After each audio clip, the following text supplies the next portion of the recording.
जरा सोचिए, एक बंद कमरा, 8 अजनबी लोग और सिर्फ एक सवाल। इस परीक्षा में कोई सवाल नहीं पूछ सकता, कोई पेपर खराब नहीं कर सकता, और अगर आपने नियम तोड़ा तो सीधा बाहर। ये कोई आम परीक्षा नहीं, ये है जिंदगी और मौत के बीच का इम्तिहान। एक सवाल और 8 जिंदगियां दांव पर। क्या आप इस दिमाग घुमा देने वाले टेस्ट का सही जवाब दे सकते हैं? चलिए जानते हैं द एग्जाम 2019 की वह कहानी जो आपकी सोच को हिला देगी। कहानी शुरू होती है मेमोरियल डे के दिन। एक मशहूर कंपनी में एक बहुत ही ऊंचे और पावरफुल पोस्ट के लिए इंटरव्यू चल रहा होता है। सिर्फ 8 लोगों को सिलेक्ट किया गया है। जब ये 8 कैंडिडेट्स एक एग्जाम हॉल में एंटर करते हैं, उन्हें अंदर ले जाया जाता है जहां 8 कुर्सियां रखी होती हैं। हर कुर्सी पर एक पेपर रखा होता है और उस पर उनका रोल नंबर लिखा होता है। हॉल का माहौल काफी सीरियस होता है। दरवाजे पर एक सिक्योरिटी गार्ड खड़ा होता है, बिल्कुल शांत। और तभी अंदर एंट्री होती है एक सख्त और रहस्यमय सुपरवाइजर की। वो कैंडिडेट्स को साफ साफ इंस्ट्रक्शंस देता है। ये एक आसान टेस्ट नहीं है, यहाँ सिर्फ एक सवाल पूछा जाएगा और आपको मिलेगा सिर्फ 80 मिनट का वक्त। लेकिन टेस्ट शुरू होने से पहले वो 3 जरूरी रूल्स बताता है। पहला, आप सुपरवाइजर या गार्ड से कोई बात नहीं कर सकते। दूसरा, अगर आपने पेपर को किसी भी तरह से खराब किया तो आप तुरंत डिस्क्वालीफाई हो जाएंगे। और तीसरा, अगर कोई भी कैंडिडेट हॉल से बाहर जाता है तो उसका सफर यहीं खत्म हो जाएगा। फिर सुपरवाइजर सभी से पूछता है, क्या किसी को कोई सवाल है? लेकिन सब खामोश रहते हैं। वो बिना कुछ कहे बस इतना बोलकर वहां से चला जाता है। जैसे ही कैंडिडेट्स अपने सामने रखा पेपर देखते हैं, वो हैरान रह जाते हैं। पेपर पूरी तरह से खाली है, उस पर एक भी लफ्ज़ नहीं लिखा होता। कुछ समझ नहीं आता कि करना क्या है। और यहीं से शुरू होता है एक ऐसा माइंड गेम जो उनके दिमाग के साथ साथ उनकी इंसानियत का भी इम्तिहान लेने वाला है। इसी दौरान एक लड़की पेपर पर कुछ लिख देती है, मुझे पूरा यकीन है कि मैं इस जॉब के लायक हूँ। लेकिन तभी सिक्योरिटी गार्ड आता है और उसे बाहर निकाल देता है। क्यों? क्योंकि उसने अपना पेपर खराब कर दिया था। अब बाकी सभी घबरा जाते हैं। तभी एक लड़का कहता है, अगर हम गार्ड या सुपरवाइजर से बात नहीं कर सकते तो क्या हम आपस में बात कर सकते हैं? वो आपस में बात करते हैं, लेकिन कोई उन्हें नहीं रोकता। अब सब थोड़े रिलैक्स हो जाते हैं। उन्हें समझ में आता है कि शायद इस इंटरव्यू में जवाब ढूंढना जरूरी नहीं है, बल्कि सवाल को पहचानना असली टेस्ट है। एक लड़का कहता है, अगर हम मिलकर सोचें तो हम असली सवाल तक पहुंच सकते हैं। अब हर कोई यही सोचने लगता है, शायद कंपनी हमारी कोऑर्डिनेशन या इंटेलिजेंस को टेस्ट करना चाहती है और इसी वजह से उन्हें एक खाली पेपर दिया गया है। अब एक कैंडिडेट अपना नाम बताने ही वाला होता है। तभी दूसरा कहता है, हमारे क्वेश्चन पेपर पर सिर्फ नंबर हैं, नाम नहीं। शायद नाम बताना भी इस टेस्ट का हिस्सा ना हो। फिर वो सब आपस में एक दूसरे को निकनेम्स देना शुरू कर देते हैं। एक कैंडिडेट जो काले रंग का होता है, उसे नाम दिया जाता है ब्लैक। एक लड़का जो गोरा होता है, उसे कहते हैं व्हाइट। और एक लड़की जिसके बाल सुनहरे होते हैं, उसका नाम रखते हैं ब्लॉन्ड। बाकी 2 लड़के और 2 लड़कियां भी होते हैं। इनमें से एक लड़का बिल्कुल चुपचाप बैठा होता है, ऐसा लग रहा होता है जैसे उसे किसी से कोई मतलब नहीं। फिर अचानक कोई कहता है, सुपरवाइजर ने हमें अपनी सीट छोड़ने से मना तो नहीं किया था। सब धीरे धीरे उठने लगते हैं, लेकिन गार्ड एक शब्द भी नहीं बोलता। तभी एक लड़की कहती है, क्या पता सवाल पेपर पर लिखा हो, लेकिन किसी इनविजिबल इंक से। तुरंत एक लड़का अपना पेपर रोशनी के सामने करता है, लेकिन फिर भी कुछ नजर नहीं आता। फिर ब्लॉन्ड लड़की एक आइडिया देती है, शायद पेंसिल की शेडिंग करने से छिपा हुआ सवाल दिखाई दे जाए। व्हाइट उससे कहता है, तो फिर ट्राई क्यों नहीं करती? वो करने ही वाली होती है। तभी ब्लैक उसे रोक देता है, तुम भूल गई क्या? अगर पेपर खराब हुआ तो हम डिस्क्वालीफाई हो जाएंगे। फिर एक और लड़की कहती है, क्या पता हर किसी के पेपर पर दूसरों के सवाल लिखे हों। ब्लैक जवाब देता है, या फिर सबका सवाल एक ही हो जो किसी एक के पेपर पर लिखा गया हो। व्हाइट फौरन खड़ा होता है और सबके पेपर को रोशनी में चेक करना शुरू करता है। लेकिन वो लड़का जो अब तक चुप था, वो अपना पेपर चेक करने नहीं देता। व्हाइट आखिरकार उसके पास जाता है और उसका पेपर भी चेक करता है, लेकिन वो भी बिल्कुल खाली होता है। अब सब कहते हैं, जरूर कोई तरीका होगा जिससे असली सवाल सामने आ सकता है। ब्लैक फिर से एक नया शक जाहिर करता है, हो सकता है सवाल ऐसी चीज से लिखा गया हो जो आम रोशनी में दिखाई ही ना देता हो। अब ब्लॉन्ड लड़की एक चीज नोटिस करती है, वॉल के एक साइड पर नीली रोशनी की हल्की चमक दिखाई दे रही है। सब सोचते हैं, शायद यही वो लाइट है जिसमें सवाल दिखाई दे सकता है। लेकिन अब मुश्किल ये है, किसी को भी नहीं पता कि ये ब्लू लाइट ऑन कैसे की जाए। वो कोशिश करते हैं कि कमरे की नॉर्मल लाइट बंद कर दें, लेकिन उन्हें ऐसा कोई बटन नहीं मिलता। तभी ब्लैक कहता है, ये इमरजेंसी लाइट है, जैसे ही हम बिजली बंद करेंगे ये ऑटोमेटिक ऑन हो जाएगी। अब एक ही रास्ता है, पूरा रूम ब्लैकआउट करना पड़ेगा। वो सब मिलकर एक एक करके लाइट्स तोड़ना शुरू कर देते हैं, लेकिन कुछ लोग इसका विरोध करते हैं। क्या सोच रहे हो, अगर ब्लू लाइट ऑन ही ना हुई तो हम अंधेरे में ही फंस जाएंगे। अब सब एक मत नहीं है तो वो वोटिंग करते हैं। 4 कैंडिडेट्स कहते हैं, हम रिस्क लेने को तैयार हैं। फिर सब लाइट्स को तोड़ देते हैं और अचानक पूरा कमरा नीली रोशनी में नहाने लगता है। अब सब अपने अपने पेपर उस ब्लू लाइट के नीचे ले जाकर चेक करते हैं, लेकिन अब भी कुछ नहीं दिखता। सब मायूस हो जाते हैं क्योंकि 80 में से 20 मिनट पहले ही निकल चुके थे। अब सिर्फ 1 घंटा बाकी था। वाइट सोच में पड़ जाता है, हम अपना पेपर खराब नहीं कर सकते, लेकिन किसी और का पेपर। अब वो उस लड़की का पेपर लेता है जिसे सबसे पहले बाहर निकाल दिया गया था। वो उस पर पेंसिल से शेडिंग करता है, पर वहां भी कुछ नहीं दिखता। अब वाइट एक और आइडिया देता है, क्यों ना इस पेपर को 4 टुकड़ों में फाड़ कर देखा जाए। और इससे भी आगे बढ़ते हुए वो उस पेपर पर पेशाब कर देता है और उसे कमरे के एक कोने में रख देता है। बाकी सब लोग हैरान और गुस्से में आ जाते हैं, ये तुमने क्या किया? उनके चेहरों पर नफरत और झुंझलाहट साफ दिखाई देती है। वहीं कोने में बैठा वो खामोश लड़का जो अब तक कुछ नहीं बोल रहा था, अचानक रोने लगता है। वो कुछ फ्रेंच में बड़बड़ाता है। एक लड़की कहती है, वो कह रहा है, ये टेस्ट खुद को रिवील करने का है। हम वही देखते हैं जो हम देखना चाहते हैं। ये लाइन कमरे में गूंजती है, लेकिन डेथ से जुड़ी बातें किसी को समझ ही नहीं आती। सब उसे इग्नोर कर देते हैं। इसी बीच ब्राउन अपना शक जाहिर करता है। वो कहता है, मुझे नहीं लगता कि ये कोई नौकरी का इंटरव्यू है, ये कुछ और है, शायद एक खेल। सोचो तो सही, हम सब अलग अलग हिस्सों से आए हैं, कोई अमेरिका से, कोई फ्रांस से, कोई इंडियन सबकॉन्टिनेंट से। इतना इंटेंस टास्क और ऐसे रैंडम लोग। वो आगे कहता है, मुझे तो लग रहा है ये लोग हम पर कोई साइकोलॉजिकल एक्सपेरिमेंट चला रहे हैं। जरूर उस काले शीशे के पीछे कोई हमें देख रहा है, हमारी हर हरकत पर नजर रखी जा रही है। ये सुनकर पूरा कमरा एक पल के लिए चुप हो जाता है। सब सोच में पड़ जाते हैं, क्या वाकई ऐसा हो सकता है? लेकिन तभी ब्रुनेट बोल पड़ती है, ये कोई गेम नहीं है। उस शीशे के पीछे या तो इनविजिलेटर है या खुद उस कंपनी का सीईओ जो हमें ऑब्जर्व कर रहा है। ब्राउन झुकने को तैयार नहीं होता। वो ब्रुनेट से शर्त लगाने को भी तैयार हो जाता है। मैं कहता हूँ ये सिर्फ एक साइकोलॉजिकल गेम है।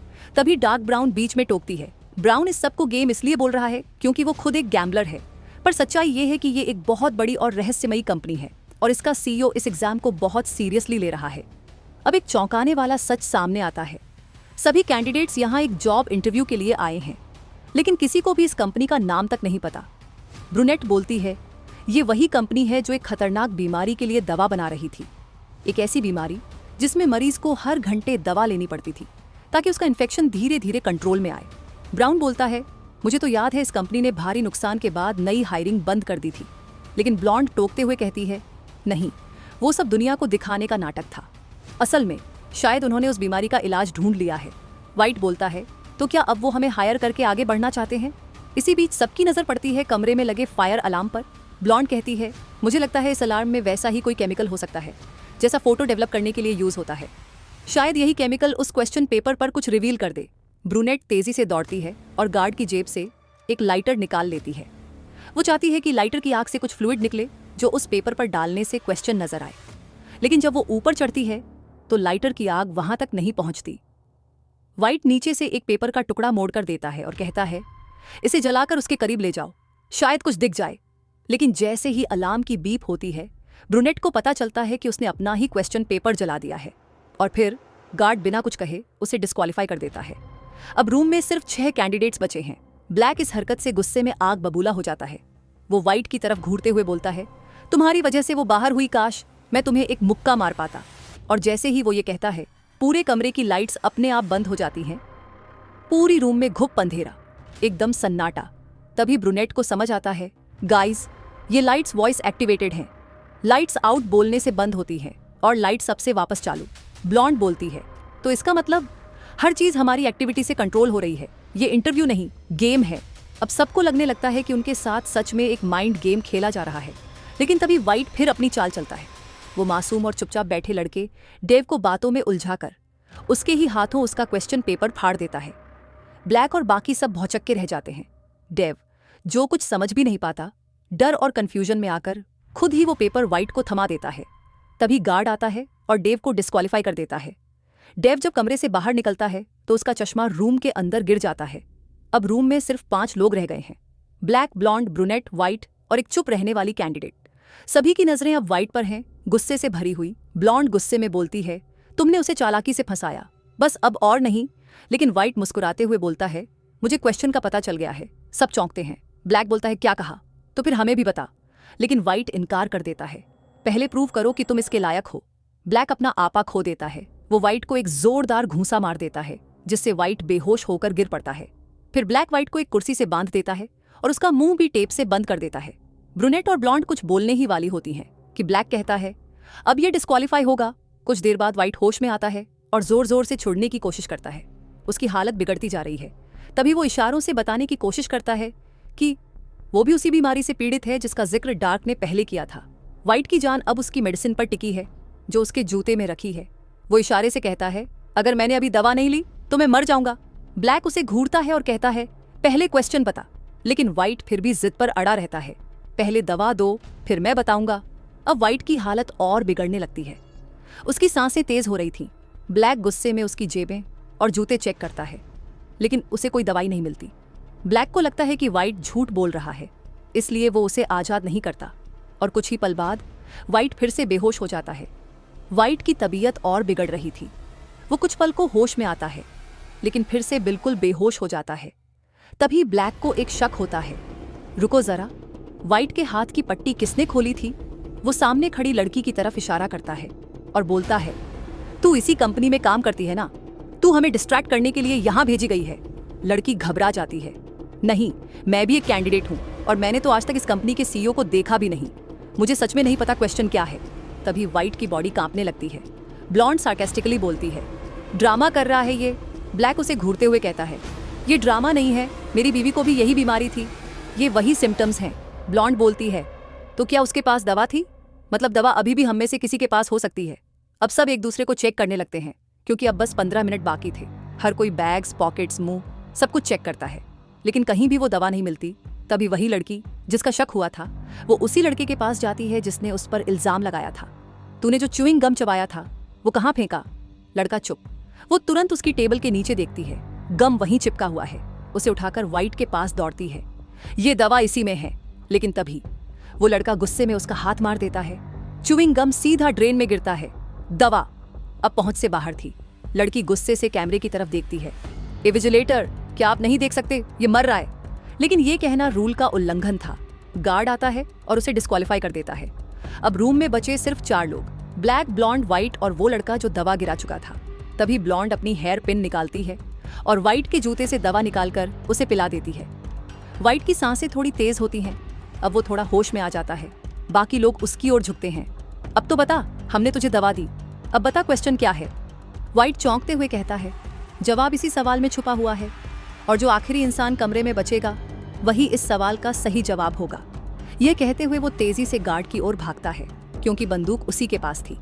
लेकिन उससे पहले ही ब्लैक तेजी से आगे बढ़ता है और बंदूक छीन लेता है। अब ब्लैक व्हाइट पर बंदूक तान देता है।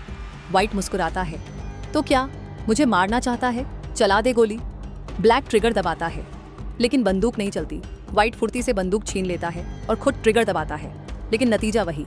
तभी दोनों को समझ आता है ये बंदूक सिर्फ गार्ड के फिंगरप्रिंट से ही एक्टिवेट होती है। वे गार्ड के पास जाकर बंदूक को सक्रिय करते हैं, मगर व्हाइट अचानक उस लड़के पर निशाना साधता है जो अब तक कमरे में बचा था। वो डर के मारे भाग जाता है। अब कमरे में सिर्फ 3 लोग बचे हैं, ब्लॉन्ड, व्हाइट और ब्लैक। व्हाइट कहता है अब तुम्हारी बारी है ब्लैक, कमरे से निकलो। ब्लैक इनकार करता है, मैं क्यों जाऊं? तभी ब्लॉन्ड आगे बढ़ती है, ठीक है मैं जाती हूँ। जैसे ही वो दरवाजे तक पहुँचती है वो जोर से कहती है लाइट्स आउट। सभी लाइट्स बुझ जाती हैं, अंधेरा छा जाता है। व्हाइट घबरा जाता है और इधर उधर गोली चलाने लगता है। गोलियों की आवाज़ें गूंजती हैं। फिर वो चिल्लाता है लाइट्स ऑन। लाइट्स वापस जलती हैं और सामने ब्लैक जमीन पर गिरा हुआ है। उसे गोली लगी है और वो बेसुध पड़ा है। अब व्हाइट खुद को कमरे में अकेला समझता है। वो कैमरे के सामने जाकर कहता है मैं आखिरी बचा हूँ और मैंने तुम्हें जवाब दे दिया। मगर तभी गार्ड अपनी घड़ी दिखाता है, देखो समय अब भी पूरा नहीं हुआ है। असल में जो शांत बैठा उम्मीदवार था उसने अपनी घड़ी का समय आगे कर दिया था। व्हाइट को लगा समय समाप्त हो गया है, इसीलिए उसने जल्दीबाजी में गार्ड से बात कर ली और वो नियमों के अनुसार डिस्क्वालीफाई हो गया। अब कमरे में सिर्फ ब्लॉन्ड बची थी। ब्लॉन्ड उस शांत उम्मीदवार का पेपर उठाती है और उसके चश्मे के साथ ध्यान से देखती है। पेपर पर सिर्फ लिखा है क्वेश्चन 1, बस और कुछ नहीं। तभी कमरे में इन्विजिलेटर और एक अनजान आदमी प्रवेश करते हैं। ब्लॉन्ड हैरान रह जाती है। वो अनजान आदमी वही शांत उम्मीदवार था। उसे समझ में आता है ये आदमी कंपनी का सीईओ था। वो मुस्कुराकर उनसे कहती है नो। सभी लोग हैरान रह जाते हैं। असल में असली सवाल वही था जो सबसे पहले इन्विजिलेटर ने पूछा था, क्या किसी को कोई सवाल है? और ब्लॉन्ड का जवाब था नहीं। ब्लॉन्ड आगे कहती है मैं ऐसी कंपनी में काम नहीं कर सकती जो दूसरों की जिंदगियां बर्बाद कर दे। तभी इन्विजिलेटर ब्लैक की तरफ इशारा करता है। देखो ये जिंदा है। असल में जो गोली चली थी वो एक मेडिकल कैप्सूल थी जो शरीर में जाकर चोट को तुरंत भर देती है। ये दुनिया की सबसे बड़ी मेडिकल खोज है और तुम्हें इस प्रोजेक्ट में शामिल किया जा रहा है। ब्लॉन्ड मुस्कुराकर कहती है, मैं ये नौकरी स्वीकार करती हूँ। और इसी के साथ खत्म होती है द एग्जाम की कहानी। अगर वीडियो पसंद आए तो लाइक ज़रूर करना, अपने दोस्तों के साथ शेयर करो, चैनल को सब्सक्राइब करो और कमेंट में बताओ कैसी लगी। और हाँ, अगली धमाकेदार वीडियो के लिए तैयार रहना। मिलते हैं नेक्स्ट एक्सप्लेनेशन के साथ। तब तक के लिए गुड बाय।